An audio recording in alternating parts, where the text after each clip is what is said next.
Call the meeting to order. It's right for the flag.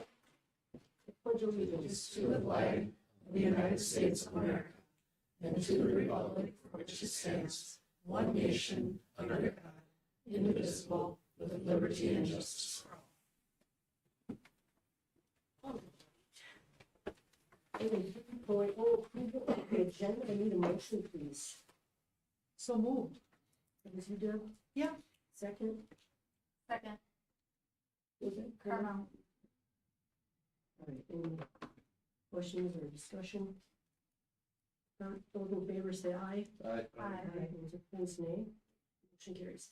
Okay, 4.0 public comment. We have Melinda Clausen. I was gonna stand over here and then leave when I'm done to go watch the game. There we go. So, I'm Melinda Clausen. I have a daughter, Emerson, who is on the girls' basketball team.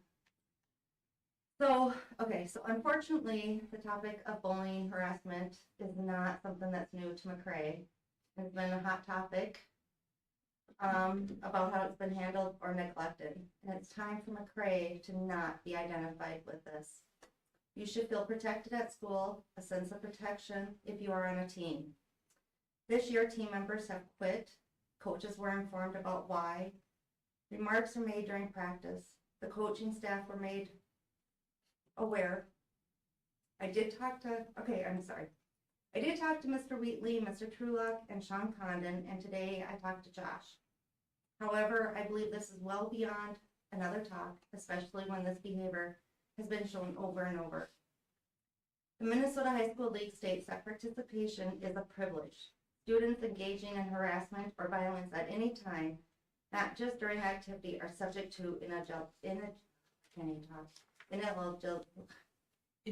Thank you, I'm so sorry. Okay. First violation is 2 weeks or 2 events. Second violation is 6 events or 3 weeks. Third violation is 12 events or 28 days. Whichever is longer, the penalty must be served.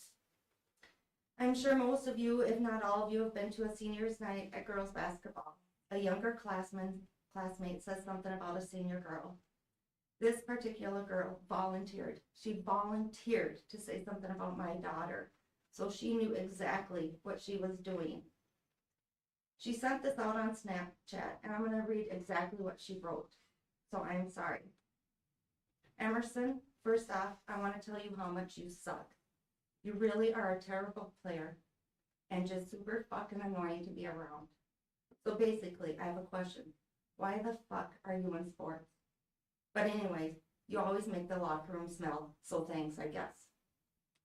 She volunteered. She plotted. So when I bring up the fact that this was harassment, I was told that it was not, but it was mean. Mean is doing something intentional. That is what is said on your bullying website. And that is doing something once. My daughter told her to stop. Players quit because of her, and coaches knew. Another player informed the coach of things said. My daughter informed the coaching staff of her. And that letter was supposed to be read on senior night in front of everyone. This is intentional. It's happened multiple times. She has been talked to, and this is harassment. We live in a generation where kids have committed suicide over this mean behavior. I just got 2 sentences. What is the protocol for mean behavior done over and over? Is there a tally? What? Question is McCray going to continue with its legacy for being mean, or are we in the business of building students up instead of tearing them down? Thanks. Thank you. Thank you.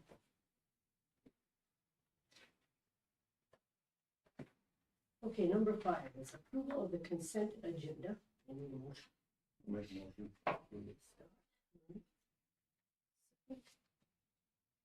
Second. All right, any discussion or questions about that? Let's see, we have the coaches listed this time.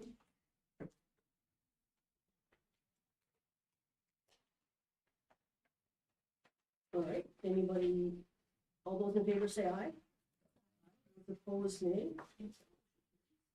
Madam Chair, I need to have noted in the minutes that I'm abstaining from voting as I have. Okay. Ready?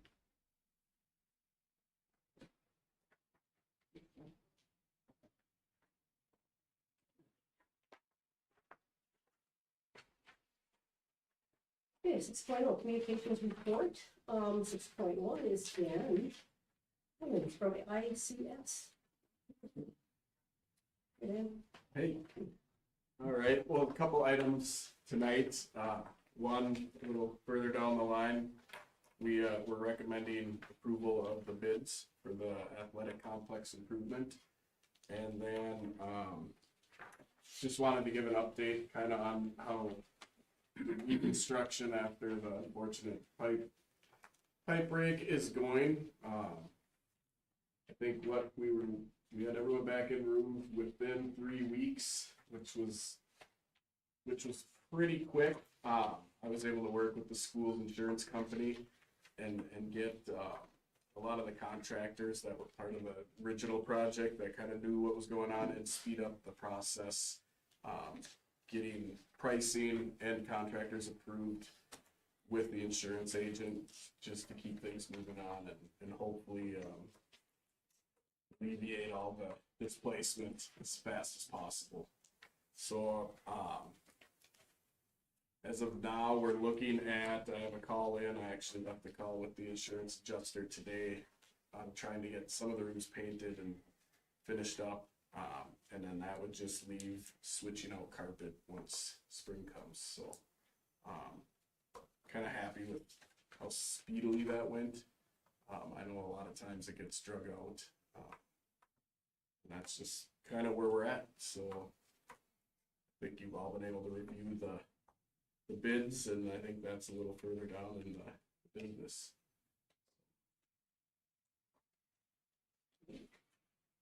Anybody got any questions for Dan? Maybe not specifically, but maybe in light of the situation, I know we've heard that the pipes froze and the vents, because the vents stayed open. What caused the alarms not to go off? So we had a good meeting. Instead of bringing people and getting fingers pointed, we brought basically the building automation system, that contractor. We brought the mechanical contractor and the manufacturer. We got them all in the room. So Chapel Central actually wrote up a report. The building automation contractor, and they were all under Masters Plumbing. So Masters Plumbing was at the meeting too. So they were the ones that held the contract with the building automations or the controls and the mechanical contractor.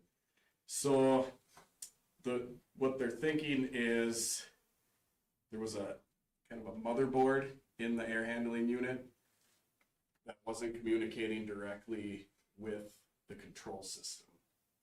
So I believe in the final report, they ended up changing out that board, and also in one of the other units, there was some intermittent connectivity issues. So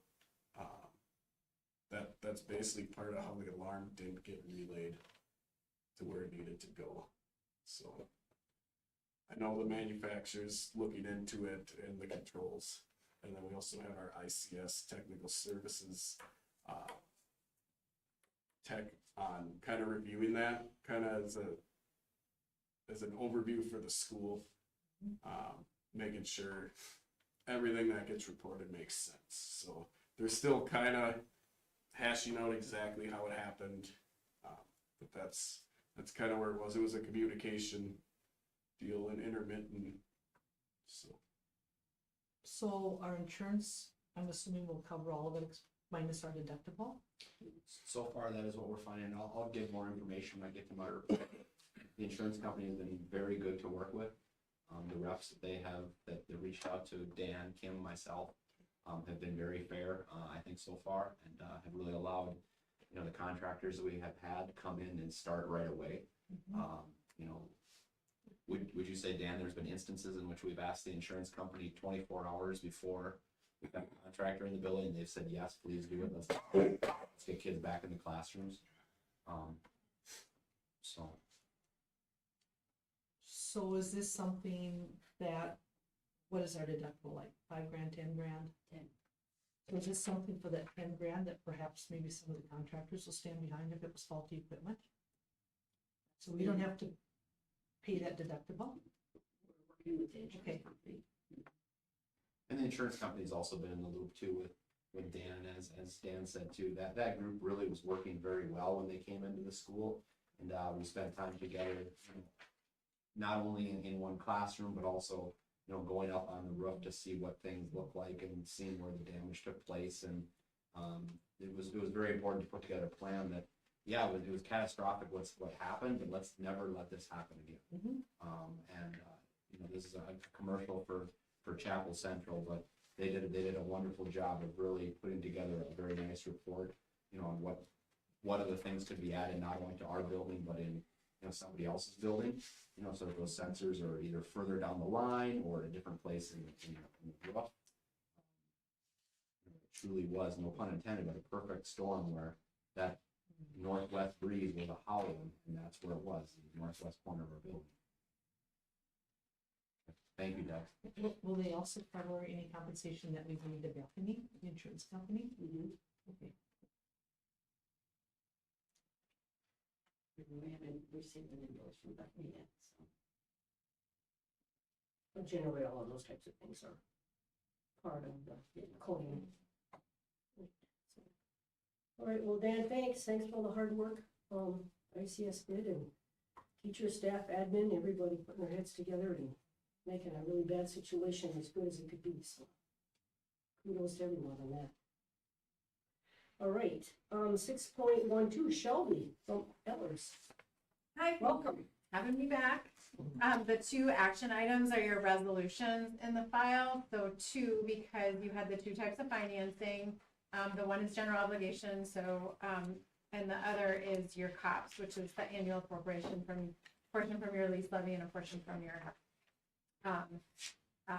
general fund to supplement that payment. So the first we'll walk through is the 2.7 million general obligation facilities, maintenance, capital facilities, and abatement bonds, and bids came in really well today, so better than we anticipated during pre-sale. So that's right where we wanted to be given all the market fluctuations.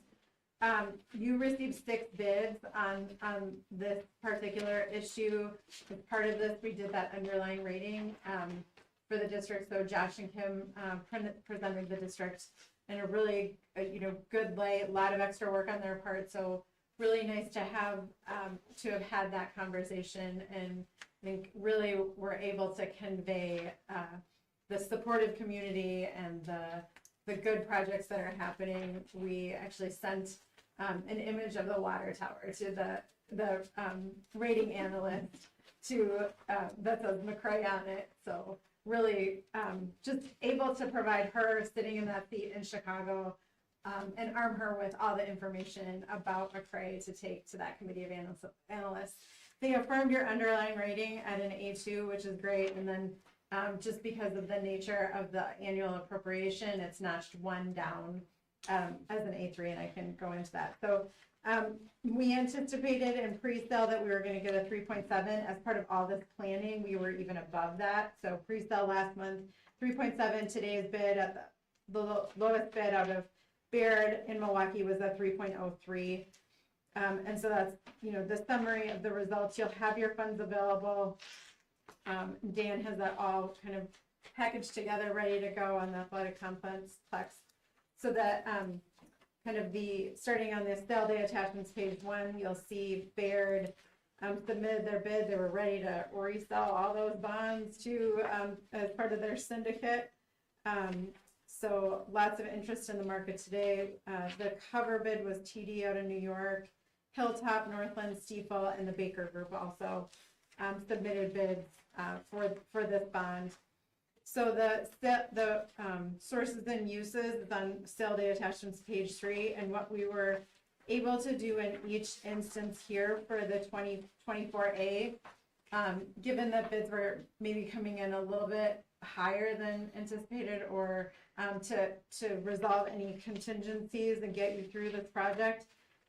You received premium bids, and we deposited that into the construction fund with the lower the lower interest rate and still met those levies that we anticipated. So you can see the 944 is the project cost of the facilities maintenance, and we deposited 1.04. So not, not significantly more, but we're able to capitalize on the market conditions to get a little bit more. We got deposited about 535 for the capital facilities portion, and then the parking lot's that 1.3 million. That overall net debt service schedule on page 4, at the pre-sale, we estimated that the interest was going to be approximately 933,000. So came in under that at about 906,000 in interest. A portion of those being, money out of your existing funds, and then a portion, the tax abatement, is the additional levy. So each of those, page 5, 6, and 7 presents those individual schedules, but I think it's also helpful to see in terms of the overall, what we're planning in terms of the revenue you're getting. So sale day attachments, page 8, shows your overall general fund revenue, and then how much we're allocating to debt service. So we were anticipating about 37%.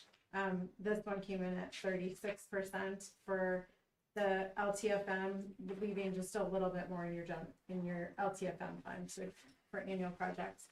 And then on the capital facilities, which is sale day attachments, page 10, that schedule just ever so slightly less. That was the smallest portion. 2.94 was the average interest rate on just this particular portion. And then for the abatement bonds on sale day attachments, page 11, you can see that just leveled out really at the 2.84. And then on the pictorial, those are the two new pieces that actually are on the levy and not coming out of funds that you're already levying. So the green portion being the abatement bonds, which is subject to the ag credit, and then the lease levy is that purple portion. And that's on the next sale day report. So different, you've seen these schedules a lot. They're coming in right where we anticipated. What is, I think, helpful in the context of the sale day report is the Moody's update. They've kind of assigned some numbers to move either an upgrade or a downgrade. So if you go to sale day attachments, page 20, I think is the cleanest place to see this. They'll identify factors that could lead to an upgrade. So to decline in total leverage below 300% and stabilization of enrollment trends as they're measuring it, and downgrade is if you decline in your fund balance or have increases in leverage beyond current expectations. And you can see that on sale day attachments, page 20. So you can see 20 in the column 2023 where you're at and where those AAA medians are. So, a lot of what they're measuring the enrollment trend is captured part of what happened during COVID. And so there's some expectation that there's going to be some recovery on the enrollment trends there. So that could be a potential area where we're going to, push back in a future year to see if that could lead you to an upgrade. And then you can see your available fund balance ratio is 23%. So pretty small margin there on where they want you to stay above that 15%. And then your long-term liabilities ratio, even with this additional debt coming on, you can see it's coming down from 600% in 2020, and largely for Minnesota, that's a function of pensions. Because of the inflation now, you're earning more with the pension liability measure as Moody's measures it. So that's sort of made up for the fact that at the time there was actually no money being made on any of your pension or trust what is the pension trust. So the next sale day report is just simply the second portion of that blue box, the 2024B issue. And this is where we did match the deposit to the construction fund right where we had it at pre-sale. So we anticipate the project cost, we knew the project cost was estimated at 1.93. at pre-sale was 1.95, the deposit to construction fund, and that's where we wanted to be, right, for that portion of the project, so we lowered the borrowing amount. So, 3 bids on that, always anticipate less for this one. And so with the lower principal, the interest was slightly higher than we estimated at pre-sale, and so, but the overall total P&I, because we were able to lower the principal or the borrowing amount, so you were at about $50,000 less in overall debt service on that portion. The rating report is just an identical replication of what's in the 2024 Sylvie report, so I won't step through any of that. That's it. That's it. All right. Well, that sounded positive. Yeah, it was okay. Does anybody have any other questions for Sheldon? All right. Thank you. Yeah. Thanks for all the work you do. Yeah. All right, 6.13, Jim Trulock. Right, I won't read each one, just highlight a couple things. Again, number one, you see we have 31 out of 36 students make it to state DPA in Minneapolis. I will comment a little more on the one-act play. We seem to be, we're having problems with the one-act play every year. It's too bad they work so darn hard, and a couple of years ago, we accidentally had marshmallows on the table, and I got disqualified for that. And last year, some of the crowd started to clap, and that's against the rules. They can't engage with the crowd. And this year, we just put on one heck of a performance. I can't tell you how many people said it's the best one they've seen maybe ever, that we put on. And they did just a phenomenal job. It was really good, and our student body sat there and enjoyed it. And they were, perfect during the performance. But sometimes you worry about that when you go in and make them watch a play. Then they went to the competition, and again, seems like the problems keep coming. They were so excited. They were given second place and given the state high school league medals and the right to go on to Redwood Valley, in the sections. And then 2 hours after we got home, they emailed and they read the criteria backwards. And so we had to give the medals back. But it's still, Josh and I both met with the cast and just said it's still something you have to be very proud of. They were absolutely phenomenal, and to even just to tie for second just kind of shows how much the improvement was this year. So we just really, really proud of them, and they did a great job, and it was really a letdown for them. Math League finished today at ACGC. I talked to Mr. Olson, and he says we did all right, but he goes, it's real difficult when you're competing against schools like Hutchinson. They have a lot more kids to pick from. So Knowledge Bowl, they're still deciding. Last year we just competed, our numbers are low. We have, I think, 5 Knowledge Bowl members, and last year we competed at JV the whole year. This year Seth Falk has chosen to compete at the varsity level, and he's hoping this year that we didn't attend it last year since we're doing a JV season, but he's hoping to attend the sub-region event, but he's still around work schedules and everything else. He's got to make sure that all 5 kids can go. Section dance finished on Saturday at Montevideo, and it sounds like they did a really good job. And when I talked to the coach, they improved, all year long, and that's what their goal is. But again, our section is unbelievably good. Last year, the two teams that won our section last year, first and second, they also took first and second state, I believe. So this year, the same 3 teams are going in both jazz and high kick. We did not advance, but it is Yellow Medicine East, Lacaparo, and Montevideo. Quad County Wrestling starts this Thursday with section meet. We got the 8th seed, so we will wrestle Bold first round Thursday night. If we win, we'll then stay and wrestle Canby, who's the 1 seed, and they'll both take place in Canby. Then for 7 and 8, I gave you the girls basketball and boys basketball playoff dates, and so you can see our seasons are coming to an end. We're only about a month away from spring season starting. Number 10, I have all the starting dates for that. It's looking like we might be outside sooner than normal, We're hoping, because last year. There it goes. It just started snowing. Yeah. Not gonna feel like, but we sure have high hopes, because last year was a really tough season. And then just a couple things to acknowledge with the coaches. I threw this together a month earlier than we've been doing it in the past, because we usually have a board meeting on the day that practices start. So I threw it together. I haven't been able to talk to everybody. The question marks again, Brian Brandt, I haven't talked to Brian yet of what role he wants to play. Also with Emily Torkelson, we're looking at our numbers right now. We don't know if we don't have enough players to play both JV and a junior high. We just gotta figure out where the majority of the age is, so we play the right age group. You know, we want them to be able to, if we have all 7th and 8th graders and play a JV and they're having a 10th grade pitcher pitch against them, that may not be the best for their future. So we're in the process of working that out. We did, Sam, when the Camden paper shut down last year, Sam got a job up in like Morris and Benson, so he has let me know he's not able to coach golf this year, and so I'm gonna open that up. I have a couple people on staff that have shown some interest, but other than that, there shouldn't be much of a change. I just have to leave those as kind of a question mark for now. That's all I have this month. Any questions for Jim? What do we end up doing for the track? Where are they gonna be? We're not sure yet. Okay.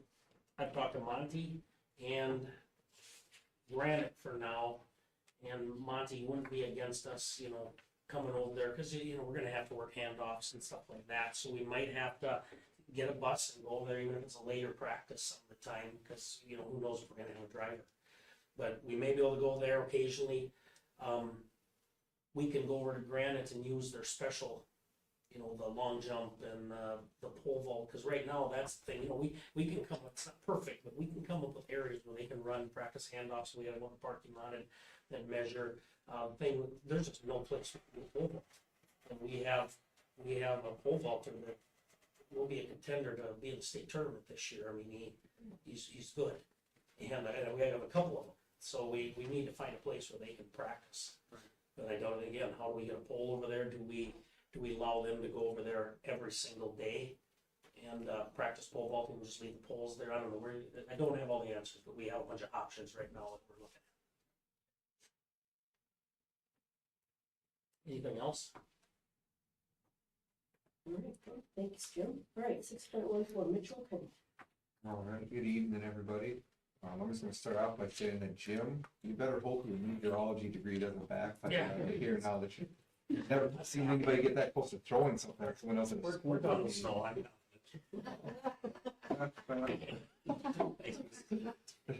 Nothing like hitting golf balls and tennis balls in the gym and running sprints down the hallways for spring sports. I just wanted to give a quick update. There's not a whole lot to update on our reading curriculum right now, but we've just been kind of working and waiting for some more MDE details with what's going to be available, what's going to be approved with that. But our team has met, and I feel like we have a great mix of between grade levels and areas too, just to get everybody's different viewpoints and try to come up with the best possible fit for all the students here.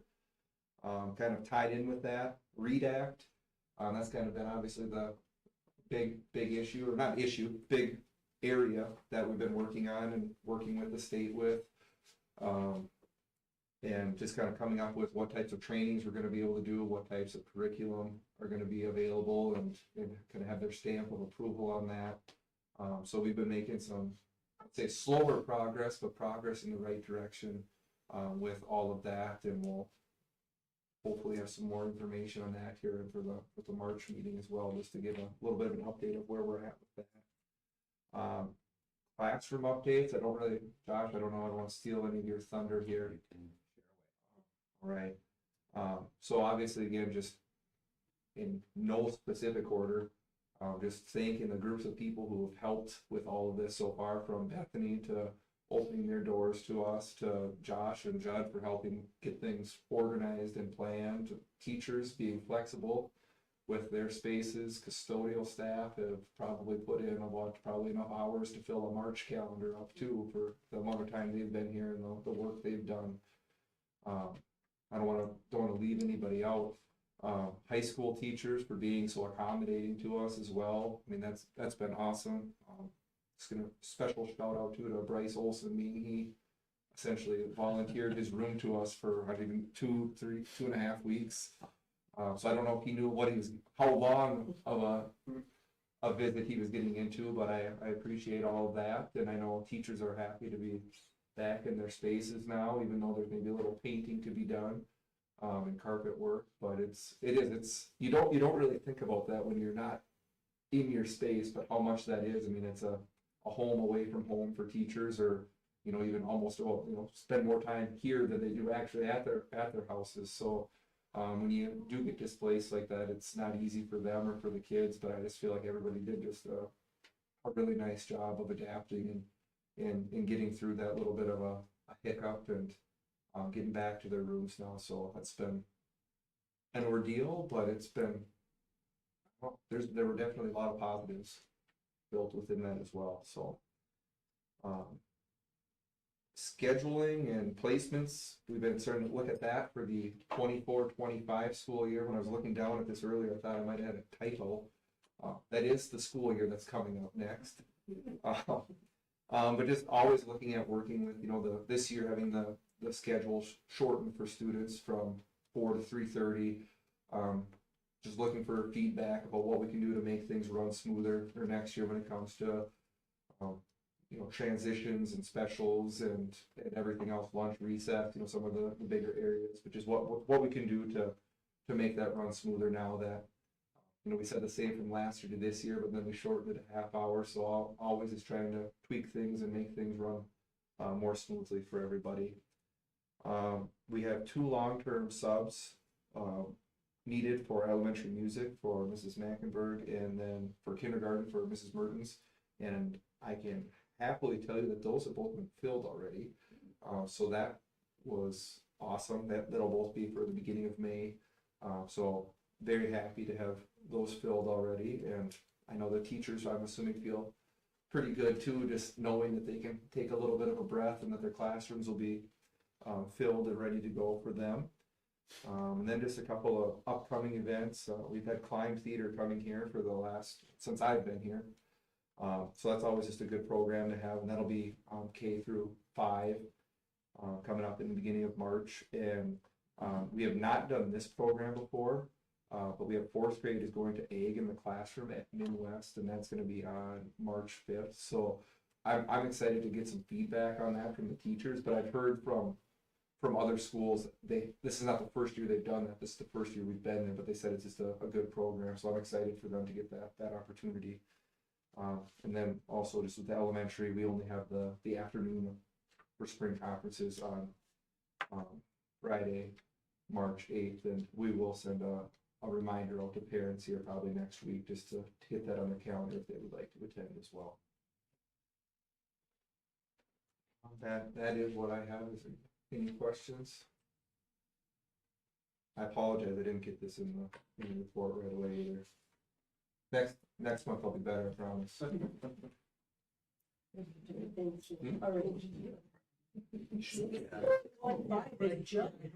right, awesome, thank you.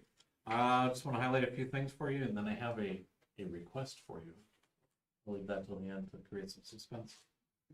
Snow Week last week was rescheduled. Fantastic event. Based on some feedback from fall, I was able to throw together a committee. I call it the Homecoming Committee, and I believe it's 6 teachers who they meet and then they put the events together and figure out what they want to do. Run everything through me, and then we create the schedule, and we're good to go. The schedule's created through a staff meeting just to make sure everybody's on board with that. Anyway, what I'm trying to say is this committee was their first attempt at it. They did a great job, and the week was a success, even though it was delayed a couple weeks. So very happy with that. Schedule making is going to be happening in late spring. That's going to be the initial registration taken care of there. We're going to be having a registration fair on Valentine's Day. No intentionality there by any means, but students are going to be able to discuss the elective options with the departments so they can get an idea of what we have to offer, some new offerings that we'll be having also. And then we also have outside groups like the Minnesota River Valley CTE group, and then the West Central CEO group will be present also so that they can do their sales pitch. And that's going to be part of then spring parent-teacher conferences on the 29th of February and then the 8th of March. That'll be the kind of the initial drive for what the schedule's gonna look like next year. So once we have all those numbers, then we will, Mrs. Bristol will be able to start creating a schedule. So no easy task in that by any means. My request for you, Mrs. Brisley realized that in the handbook, we accidentally, I'll just say me, I got a little happy with the delete button, I think, accidentally omitted recognizing the high, let me get it right here, the high honors group. We have honors, high honors, highest honors. High honors are recognized in the program for graduation, that little asterisk next to their name. The high honors group was removed. With your permission, I will add that back into the handbook.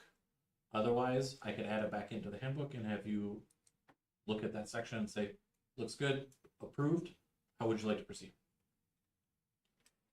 Just, yeah. Yeah. Awesome, thank you. So I will add that back in. So just so you know, it's going to be high honors with 3.5 to 3.74. And they will get I believe it's a silver color cord. And then our highest honors will continue getting the gold colored cord. Okay. That's what I have for you. All right, any more questions? We're done. Thank you. All right, thanks, Jen. All right, 6.16, Josh. Yeah, good evening to all. It's hard to believe it's been a lot of happened since the last time we had a board meeting. So just, we had a water break, obviously, within the last month. And I learned a lot of new vocabulary, and you can use this in your workspace if you want to tomorrow, but words like flood cut, mineral wool, perforation. What else, Dan? What else we got?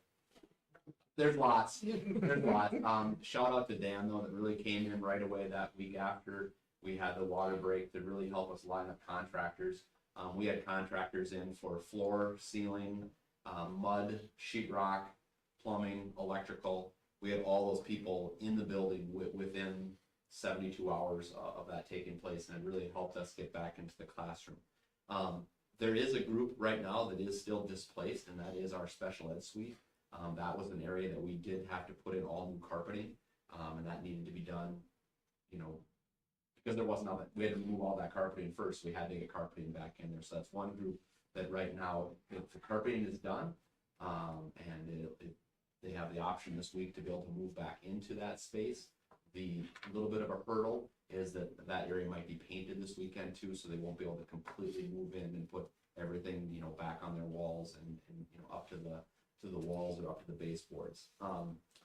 Just a quick update with that. Millwork has been completed. So the cabinets, we had to remove 4 sinks to get the water mitigated from certain areas. And so 4 cabinets had to be taken out. Those have all been replaced and the sinks have been put back in.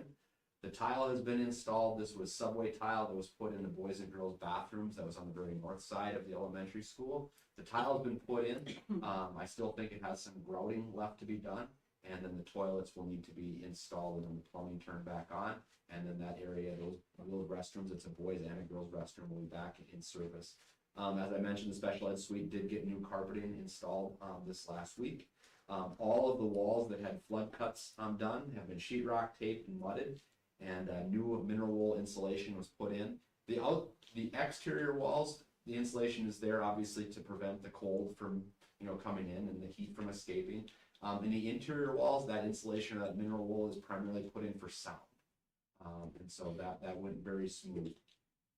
Starting painting, the hope is that on February the 16th, when staff and students are out of the building, the painters will begin to come in. They will tarp all of the things that are in the middle of the classroom, as long as we give them a 3 to 4 foot area away from the wall, they'll be able to come in and paint.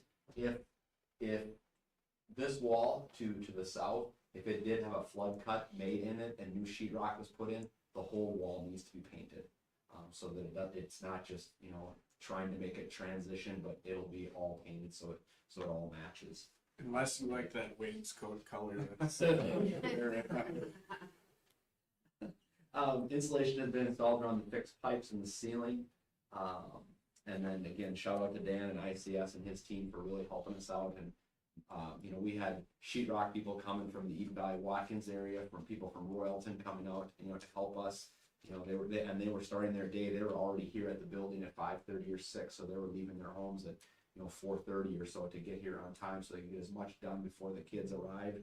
And then the amount of late nights and weekends that those folks did for us, so that we could have those classrooms back when school is in session has just been great. Also too, thank you to Billy for writing a very good article, showing just the resiliency of our staff and students, but also just the outreach of our community too. There's been so many things that have happened where people have reached out to bring food in for our staff, to bring in school supplies and things like that, and they continue to ask really on a weekly basis what else they can do to help. Moving on to the next bullet, negotiations are going on. All of our groups are in process still. Right now, about 50% of the schools, the public schools in the state of Minnesota, are still in negotiations. So it would be great, and I look forward to having all negotiations wrapped up. But also the most important thing is to do it fair, and make sure that each person in the building is compensated for the work that they do, and they are rewarded with the benefits that they deserve. The negotiations team met this evening, and when I say team, I think the group from the district, so school board members, some of you, Kim and myself, met, and then we'll meet with our teachers union on Wednesday again this week, that being February the 14th. Bundy Christian Reformed Church is going to be using our auditorium, and it's great when our community is able to come in and use that wonderful space. They're going to do something I've never seen before, but they're going to do a living Last Supper. And so we've all seen the picture of the Last Supper. They're going to set that up on stage, and each person is going to have a role, and they're going to stand and they're going to try to copy what that looks like. And then periodically they're going to each take a turn to say who they were, and then, and give a message of some sort. They will be in for practice on the 27th, and then on March the 28th, Holy Thursday, they'll do the presentation. So Living Last Supper, kind of a neat opportunity. A calendar alteration. When the calendar was originally put together, third quarter had 40 days, and fourth quarter had 31.5 days. And so we've gone to alter that so that those quarters are similar. There may have been time when the calendar committee put that together that they had rationale for that. Maybe they were concerned about the amount of snow we would get or not get, and so to try to balance that, for our classes, I think that's the appropriate thing to do. READ Act, as Mr. Kent shared, it's thrown around. There's 3 different curriculums that are state approved for school districts to use, and one of them is letters. It's LETRS, and you're saying, Josh, you can't even spell the word letters. It's an acronym, and we throw it around all the time, but it stands for Language Essential for Teachers of Reading and Spelling. It's a state initiative. If you're a good reader, many other school subjects come a little bit easier for you. And even to setting up kids with the best skills possible as they leave our hallowed halls. This is something across the state that folks are doing. Right now we're in phase 1, which requires us to give training to our staff. Not everybody pre-K through 12, but right away in phase 1, it will be our K through 6 teachers, our special ed teachers, and in short, any teachers that are responsible for the reading instruction will be given that. And that's something you're going to hear more and more about over the next year and a half too, is our districts doing that. There are some districts that are doing 2-hour early outs or 2-hour late starts or whatever to be able to accomplish that. There's others that are building it into their summer programming. There's others that are doing it into the evening, because you do have to, it's mandated, your teachers have to have this training in one of the curriculums that is chosen by the state, and we have chosen letters. It really is the gold standard for any of these reading and literacy things, and Mr. Kent will be our contact person for our district. He kind of was voluntold to do that, and I know that will do a great job. Mr. Wheatley, Mr. Judd, I put in here, and Mr. Kent and Mr. Trulak did a great job with Snow Week this last week. They were able to take Snow Week, which was planned for the week of the flood, and be able to change it up and really give some great opportunities for our kids, not only during the school day, but into the evening. Really, there's a lot of highlights of that week, but one of the many highlights was seeing all of our kids pre-K through 12 all wearing a certain color shirt representing their grade, and then trying to get a picture taken in the gymnasium And the kids did marvelous. I think at times we as adults, we struggle a little bit more with that, but the kids did a great job. There was also many other opportunities for all of the kids pre-K through 12 to work together, either on an activity or a craft project. And that just, it's just great, because those little kids learn from the older kids, and those older kids really rise up when they have those opportunities. So I look forward to even more of those kinds of things together. School resource officer. As far as I know, McCray has not had a school resource officer before, but I've met with Sheriff Derek Wilson to discuss, what that would look like. He has never started a SRO program from the ground up, but he'd love to explore that with us. And so if the time is right, whether it's in March or April, he'd be willing to come to a board meeting and just talk about what that might look like. So follow up on my goals for the school board, and continue to work with Amy Jordan from MSBA with just strategic planning foundations and contacts. And then I've also signed up for, through our co-op, through a school finance seminar to help me better understand the ins and outs of school finance. Wilmer Lakes Area Leadership Perspective, which is part of the Wilmer Lakes Chamber of Commerce, is going to visit on March the 15th. And I'll be giving them a tour of the building, really a show and tell of what do we have to offer in this area of the state. And I'll answer any questions they might have. And to all of you, you might not know this, but it's School Board Appreciation Month. So you are excused to leave early tonight. So, no, but thank you very much for what you do. We have constituents across our district that they rely on you to give them voice, and I really appreciate that. You certainly stand and represent our communities very well, and I appreciate all the work you do. So thank you very much, School Board. Thanks, Josh. Any other questions for Josh? Okay, 6.2 committee. PLC meeting we had a week or so ago that was wrapping up the track athletic activities area. And we'll be having that resolution for approval today. Anything else on that thing you can think of? Questions? Going to the end on that. Board discussion 6.3. I did want to bring up, and I think it was you that mentioned it, Denise Carmel, that we had done those class visits, or classroom visits last year, and we probably should get that on the schedule again. I don't remember what month we did that. I think it was in May. Was it? Because you couldn't come. Or I was one of the last months. April. Spring. It was spring anytime, yeah. So, just so we can figure out when that needs to happen before we forget. For classroom visits and school visits, is there a time of the day that works best for you folks, or would you rather have some options where there could be a morning visit if you wish to, and there would be an afternoon visit? Yeah, I think that'd be. I think that's what there was. Is that what it was? Yeah, we will, yeah. Sounds good.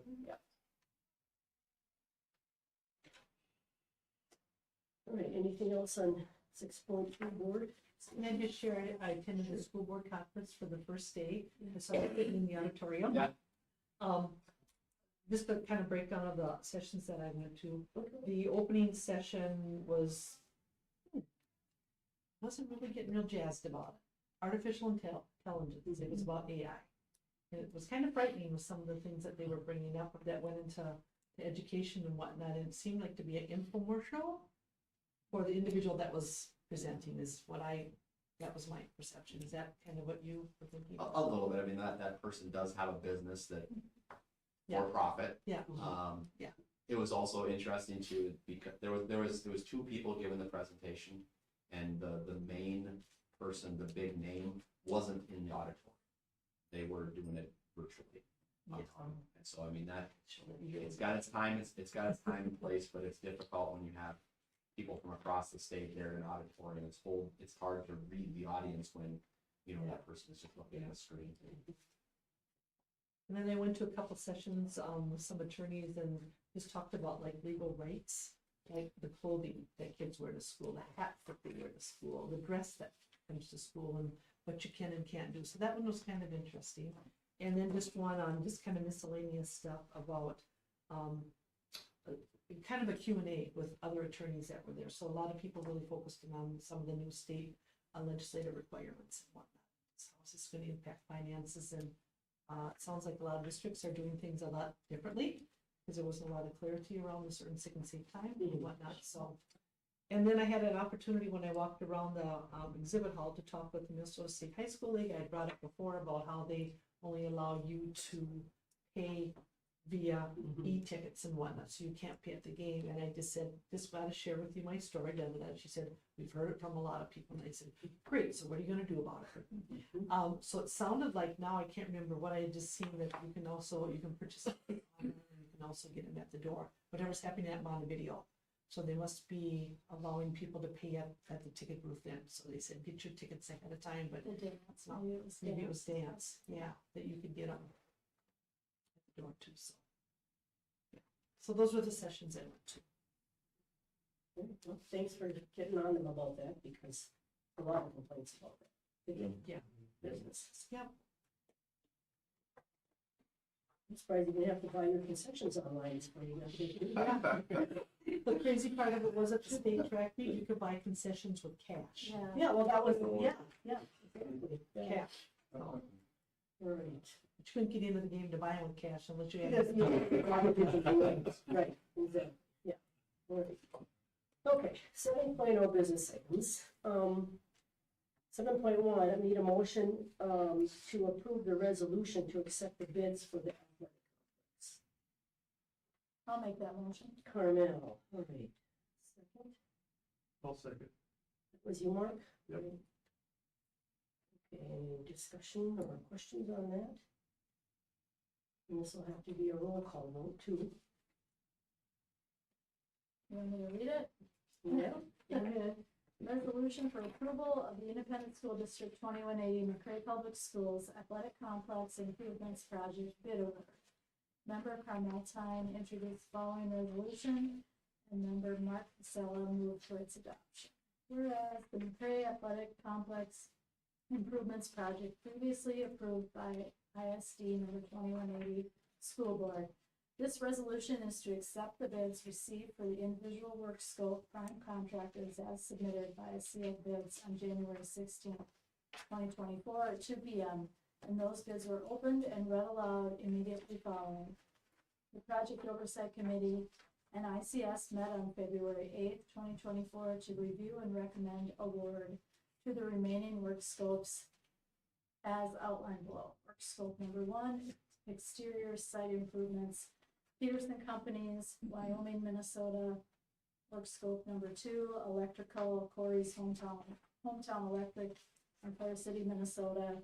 Total contract award $4,502,500. Therefore, be it resolved, ISD 2180 and McCray Public Schools award the work scope outlined above in a total amount of $4,502,000. And authorized ICS, the district's program manager, to begin drafting the necessary contracts for this project. The motion for adoption of the foregoing resolution was duly seconded by Mark Casella. And upon vote being taken thereon, the following voted in favor. Okay. So we'll just do that roll call vote now. Deb, Yes. Scott, Yes. Mark, Yes. Carmel, Yes. John, Yes. and I'm a yes. So that motion or that resolution is passed and adopted. Okay, next is 7.2. I need a motion to approve the first and final reading of policy 721, which is uniform grant guidance policy regarding federal revenue. I'll make a motion to approve the policy 721. All right, Scott, second. Second. John. Any discussion on that? I think you just had the changes outlined in red there. Yeah, and really, we just did this one like a year ago, but, we're in a fiscal audit for food service. And they emphasize that the state statutes actually have a lower number Federal is 250,000, state is 175,000, and for some reason MSBA missed that number in here. Oh, okay, So I just put it in, that's blue, yeah. so, that's. Updated version. Yeah. Okay. Yep, yep. So the red, we actually already approved, like did before, Right. but I needed to get that blue part in there Okay. for procurement audits. All right, everything looks correct on there then, okay. Those in favor of approving the first and final reading of policy 721, say aye. Aye. Those opposed, nay. Okay, that carries. Okay, 7.3, I need a motion to approve the resolution awarding the sale of certificates of participation, Series 2024B, in the original aggregate amount of $1,975,000, fixing their form and specifications, directing their execution and delivery, and providing for their payment. So, could I get a motion on that? And we aren't gonna read all 18 pages I'll of make that. All right, Scott, are you? I can read it if you want to see it. Yeah, well, but he said we were getting. We're just gonna go with what's here. Yeah. I'll second it. Second on Carmel, okay. All right. So Scott, you wanna read that piece real quick? Yep, to approve the resolution awarding the sale of certificates of participation, series 2024B, in the original aggregate principal amount of $1,975,000, fixing their form and specifications, directing their execution and delivery, and providing for their payment. Okay. Anyone's got any questions? If not, we'll do the roll call vote. Deb? Yes. Scott? Yes. Mark? Yes. Carmel? Yes. John? Yes. And I'm a yes as well, so that resolution's passed and adopted. Okay, 7.4, need a motion to approve the resolution awarding the sale of general obligation facilities maintenance, capital facilities, and tax abatement bonds, Series 2024. I get, okay, John's gonna do it, I'll second it. Anyone finish reading that paragraph there again? We're just 7.4. It's just started. To approve the resolution awarding the sale of general obligation facilities maintenance, capital facilities, and tax abatement bonds, series 202-4A, in the original aggregate principal amount of $2,695,000, fixing their form and specification, directing their execution and delivery, and providing for their payment. Okay, any questions on that? Now we'll do the roll call vote. Deb? Yes. Scott? Yes. Mark? Yes. Carmel? Yes. John? Yes. And I'm a yes as well on that. So- Okay, 7.5, I need a motion, or I need a motion to approve the 2024 seniority list. So moved. Yeah, second, I'll second it. Scott. Questions or anything on that? Okay, those in favor of approving the 23-24 seniority list, say aye. Miss May? All right, we got a couple meetings coming up, as you can see there, and now I need a motion to adjourn. So, Carmel, second. I'll second that. Those in favor, say aye. Aye. Those opposed, nay. All right, we're at 7:02.